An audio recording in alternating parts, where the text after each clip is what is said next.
Hey, welcome back to another episode of Maintenance with Mike. So do you want to know how to keep rodents out of your F-150 airbox?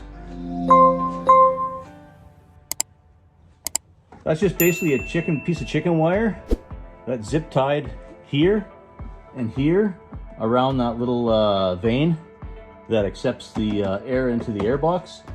This little piece of chicken wire will keep any rodents from climbing in, going through the hose, and making a little nest underneath your air filter. Now, of course, that is on the dirty side of the air filter where they would build the nest, but regardless, it would still choke up your engine over time. And if you want to go a little further, this is your cowling for your windshield wipers.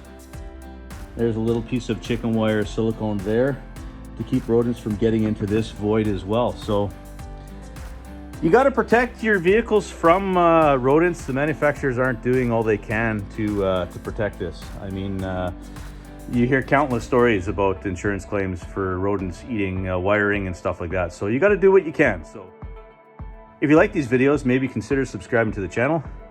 Maybe share them with a family member or friend. We'll see you on the next one. Cheers.